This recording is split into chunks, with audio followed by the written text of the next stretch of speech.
ፊልሙ ሲጀምር አንድ ወጣትን የያዘ ሊፍት በከፍተኛ ፍጥነት ከምድር ውስጥ ወደ ላይ ሲጓዝ እንመለከታለን። ሊፍቱም ከመዳረሻው ሲደርስ ይቆምና ይከፈታል። ብዛት ያላቸው ወጣት ወንዶችም ተሰብስበው በተከፈተው ሊፍት ዙሪያ ይጠብቁት ነበር። በሊፍት የመጣው ወጣት እጅግ ተደናግጦ ከሊፍት በመውጣት መሮጥ ይጀምራል። ነገር ግን ስፍራው በረጃጅም ማንም ሊወጣበት በማይችለው ግንብ የተከበበ በመሆኑ ሊያመልጥ እንደማይችል ይረዳና ይቆማል። በዚያ ያሉ ወጣቶች መሪ አልቢም መጤውን ወጣት ወደ ማሰሪያ ክፍል ያስገባውና አንዳንድ ጥያቄዎችን ይጠይቋል። አዲሱም ወጣት ግራ በመጋባት ምንም ነገር እንደማያስታውስ ይነግረዋል። አልቢም ይሄ ኖርማል እንደሆነና እዚያ ያሉ ሁሉም ከስማቸው በስተቀር የሚያስታውሱት ምንም ነገር እንደሌለ ይነግረዋል። ከጥቂት ቆይታ በኋላ አዲስ ወጣት ከታሰረበት ወጥቶ በዚህ ሲኖር ሌላ ሰው እንዳትጎዳና ወደዚህ በር ፈጽሞ እንዳትገባ የሚለው ሕግ ተነግሮት እንዲንቀሳቀስ ይፈቀድለታል። ነገር ግን አዲስ ወጣት እንዳትገባ ወደ ተባለው በር ተጠግቶ የማየት ፍላጎት ያድርበትና ወደ በሩ ይጠጋል። በዚህ ሰዓትም ቤንና ማኑ የተባሉ ወጣቶች ከበሩ ወጥተው እሱ ወዳለበት ሲገቡ ይመለከታል። ከአጠገቡ ያለውም ቻክ የተባለ ታዳጊ እነሱ ወደዚያ እንዲገቡ የተፈቀደላቸው ፈጣን ሯጮች ስለሆኑ ነው ሲል ስለ ሁኔታው በጥቂቱ ሊያስረዳው ይሞክራል። አዲስ ወጣትም ወደ በሩ ይበልጥ መጠጋት ሲጀምር ጋሊ የተባለ ሌላ ወጣት መጥቶ ይገፈትረውና በመሬቱ ላይ ጥሎት ሕግ እንዳላከበረ ለሌሎች ወጣቶች በቁጣ ያስረዳቸዋል። ምሽት ላይም ኒውት ለአዲስ ወጣት ሁለቱ ፈጣን ሯጮች ሁሌ ጠዋት በዛ በር ገብተው ፀሐይ ከመግባቷ በፊት እንደሚመለሱና ወደዛ በር የሚገቡትም የመውጫ መንገዱን ካርታ ለማወቅ እንደሆነ ይህንንም ላለፉት 3 ዓመታት ያለማቋረጥ እንዳደረጉት ነገር ግን እስካሁን ድረስ ምንም ነገር እንዳላገኙ ይነግረዋል። ይህንንም እየነገረው ያለ እጅግ የሚያስፈራ ድምጽ ይሰማል። ኒውትም ይህ የተሰማው ድምጽ ከዛ በበር ውስጥ ባለው ጥልፍልፍ ግንብ ውስጥ ያሉ ግሬቨርስ የተባሉ ፍጡራን ድምጽ እንደሆነና ሁለቱ ፈጣን ሯጮች ፀሐይ ከመግባቷ በፊት ካልተመለሱ ሌሊቱን በቁልፍልፉ ግንብ ውስጥ እንዲያሳልፉ እንደሚገደዱና እዛ ውስጥ እንኳን ለአንድ ሌሊት ለአንድ ደቂቃ እንኳን በህይወት መቆየት እንደማይቻል ይነግረዋል። ጥቂት ቆይቶም አዲሱ ልጅ ሲንቀሳቀስ ጋሊን በትከሻው ይገፋዋል። በዚህም ጋሊ የአዲሱን ልጅ ጉልበት ለመፈተን አዲሱን ልጅ አስገድዶ እንዲፋለመው ያደርገዋል። በፍልሚያቸው መሃልም አዲሱ ልጅ መሬት ላይ ወድቆ ጭንቅላቱን መሬቱ ሲመታው አዲሱ ልጅ ስሙን በቅጽበት ያስታውስና ስሙ ቶማስ እንደሆነ እዛ ለተሰበሰቡት ይነግራቸዋል። በንጋታውም አልቢ ቶማስን ወደ አንድ ስሞች ወደ ተጻፈበት ግንብ ይወስደውና ስሙን እንዲጽፍ ያደርገዋል። ቶማስም ወደ ጫካው እንደገባ ቤንን በድንገት ባጠገቡ ያገኘዋል። ቤንም በእጅጉ የታመመ ይመስላል። በድንገትም ቤን ቶማስን ማጥቃት ይጀምራል። ቶማስም ከቤን ጥቃት ለማምለጥ መሮጥ ይጀምራል። ነገር ግን ቤን ቶማስ ላይ ደርሶበት መሬት ላይ ጥለውና ሊገድለው ይሞክራል። ኒውትን በስፍራው ይደርስና ቤንን መጥቶ ራሱ እንዲስት ያደርገዋል። በዛ የተሰበሰቡ ወጣቶችም የቤንን ሆድ ሲመለከቱ ቤን በጥልፍልፍ ግንብ ውስጥ ባለ ኢንፌክሽን እንደተበከለ ይረዳሉ። ወጣቶችም ቤንን አስገድደው በጥልፍልፍ ግንብ በኩል ወደ ውስጥ እንዲገባ ያደርጉታል። በንጋታውም ቶማስ ከእንቅልፉ ሲነሳ ማኑና በቤን ፋንታ አልቢ በማለዳ በበሩ በኩል ወደ ጥልፍልፉ ግንብ ውስጥ ሲገቡ ይመለከታል። ሲመሽም በዚህ ያሉ ወጣቶች በበሩ አጠገብ ተሰብስበው የነማኑ መምጣት መጠባበቅ ይጀምራሉ።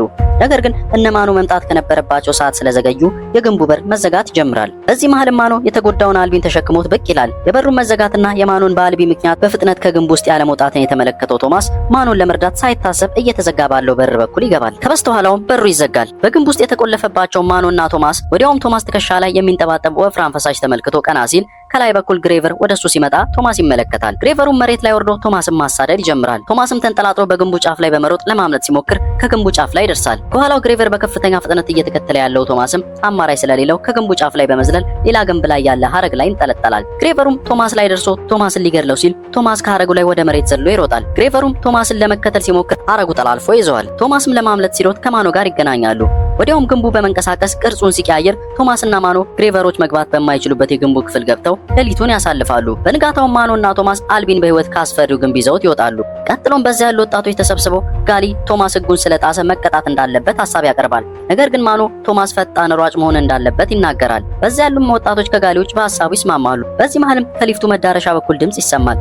ወጣቶቹም ድምጽ ወደ ሰሙበት የሊፍቱ መዳረሻ ሲደርሱ አንዲት ራሷን የሳተች ሴት ያገኛሉ። ራሷን ከሳተችው ሴት ጋርም እሷ የመጨረሻ ናት የሚል ጽሑፍ አብረው ያገኛሉ። ወጣቶቹም አዲስ የመጣችውን ሴት ከሊፍት ውስጥ አውጥተው እንድታርፍ ያደርጓታል። በንጋታውም ቶማስ ማኑና ሌሎች 3 አዳዲስ ፈጣን ሯጮች ወደ አስፈሪው ግንብ ውስጥ ይገባሉ። ወደ ውስጥም ሲገቡ ትናንት ማታ ግንቡ ቅርጹን ሲቀይር ጨፍልቆ የገደለውን እነ ቶማስን ሲያሳደድ የነበረውን ግሬቨር ይመለከታሉ። ወደ ግሬቨሩ የሚጠጉና ተባብረው የግሬቨሩን እግር ይገነጥሉታል። ከእግሩ ላይም አንድ WCKD የሚል ጽሑፍ ያለበት ሜካኒካል ዕቃ ያገኛሉ።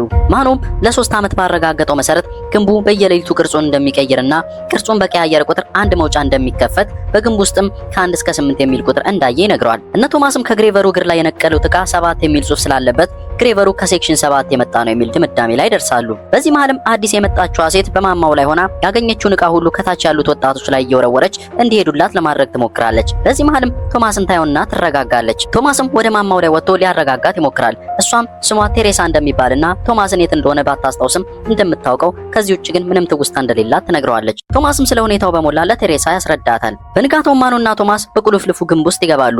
በማኑ ምሪትም ብዙ ክፍሎችን አቋርጠው ሴክሽን 7 ወደ ተባለው ማኑም ደርሶበት ወደማያውቀው ክፍል ይጠጋሉ። በዚህም ጊዜ የያዙት ከግሬቨሩ እግር ላይ የነቀሉት ዕቃ ድምጽ ማሰማት ይጀምራል። እነ ቶማስም ይበልጥ በቀረቡ ቁጥርም የያዙት ዕቃ ላይ ያለው ቀይ መብራት ወደ አረንጓዴ ከለር ይቀየርና አዲስ ግንብ ይከፈታል። ነገር ግን ወዲያው ተከፍተው የማያውቁ ግንቦች እየተከፈቱ ቅርጻቸውን በመቀያየር መገጣጠም ይጀምራሉ። ቶማስና ማኑን በፍጥነት በመሮጥ ለጥቂት እየተዘጉ ካሉት ግንቦች አምልጠው በህይወት ይተርፋሉ። ቀጥሎም ቶማስና ማኑ አዲስ መውጫ እንዳገኙ ለሁሉም ይናገራሉ። ነገር ግን ጋሊ ይሄ ወጥመድ ሊሆን ይችላል ሲል ሐሳባቸውን ውድቅ ያደርግባቸዋል። ይህንንም እያወሩ እያለ ሲመሽ ይዘጋ የነበረው በር ሳይዘጋ ይቀርና በሱ ፋንታ አይተውት ከማያውቁት አቅጣጫ አዲስ በር ይከፈትና ግሬቨሮች ይመጡባቸዋል። ወጣቶቹን በድንጋጤ ህይወታቸውን ለማትረፍ ለማምለጥ ሲሞክሩ ግሬቨሮቹ አንድ ባንድ እየተከተሉ ይገድሏቸዋል። ቶማስና ጥቂቶችም በአንድ መደበቂያ ውስጥ በመደበቅ በህይወት ይተርፋሉ። ቀጥሎም ጋሊ እጅግ በመናደድ ለዚህ ሁሉ ነገር ተጠያቂው ቶማስን በማድረግ በቦክስ ይመታዋል። ከዛም ቶማስን መቀጣጫ ለማድረግ ወደ ግንቡ ውስጥ እንዲከተት ሊያደርግ ይሞክራል። ነገር ግን ግማሾቹ ወጣቶች ምናልባት ቶማስ የእውነትን መውጫውን ሊደርሱበት ሊሆን ይችላል ብለው በማሰብ ጋሊን ይሟገቱታል። በዚህ መሃልም ቶማስ አጋጣሚውን ተጠቅሞ የሱን ሐሳብ የሚደግፉትን አብረው ከዚህ እንዲወጡ ወደሱ ቡድን በመጋበዝ ወደ ጥልፍልፉ ግንብ ውስጥ ተያይዘው ይገባሉ። ጋሊና የተወሰኑ ወጣቶች ግን በዛው ይቀራሉ። እነ ቶማስን በግንቡ ውስጥ ብዙ ከተዘዋወሩ በኋላ ሴክሽን 7 ጋር ይደርሳሉ። በህብረትም ሆኖ በቀጭኑ ድልድይ ላይ ወደ በሩ በመሮጥ ከፊት ለፊታቸው የመጣውን ግሬቨር ይፋለሙታል።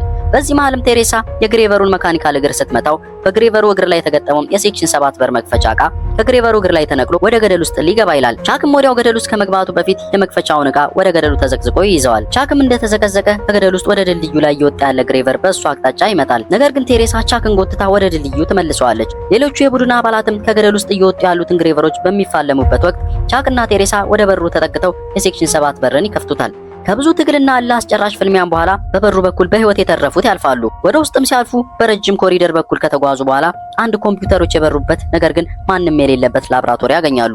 ቶማስም የአንዱን ኮምፒውተር ቁልፍ ሲጫን ኮምፒውተሩ ስክሪን ላይ በተቀዳ ቪዲዮ አንዲት ኢቫ የተባለች ዶክተር መታ ከብዙ ዘመን በፊት በተፈጠረው የዓለምን ህዝብ ለጨረሰው ቫይረስ ምርምር የተመረጡ ወጣቶች እንደሆኑ፣ ነገር ግን ለዘመናት በዚህ ጉዳይ ላይ እሷ ተመራምራ ውጤት እንዳላገኘች፣ በዚህም ተስፋ ቆርጣ ራሷን እንደምታጠፋ ነግራቸው ራሷን በሽጉጥ ስታጠፋ ይመለከታሉ። ወዲያውም አንድ በር ይከፈትና ጋሊ መሳሪያ ደግኖ ወደ እነ ቶማስ ይመጣል። በዚህ ጊዜ ማኑ በእጁ የያዘውን ጦር ጋሊ ላይ ወርውሮ ጋሊን ይገድለዋል። ነገር ግን ጋሊ ከመውደቁ በፊት የተኮሰው ጥይት ቻክን መጥቶ ይገድለዋል። እነ ኒውትን በጓደኛቸው ሞት ምክንያት በሐዘን እያለቀሱ እያለ በድንገት አንድ በር ተከፍቶ ወታደሮች ይዟቸው ወደ ውጭ በመውጣት ወደ ሄሊኮፕተር ውስጥ ያስገቧቸዋል። ፊልሙም ቀጥሎ ሲያስቃኘን ራሷን ያጠፋች ያስመሰለችው ዶክተር ኢቫ በህይወት ኖራ ለሥራ ባልደረቦቿ ምርምር ቁጥር 2 እንደሚጀምር ስትነግራቸው ፊልሙ ታሪኩን እዚህ ጋር ይቋጫል።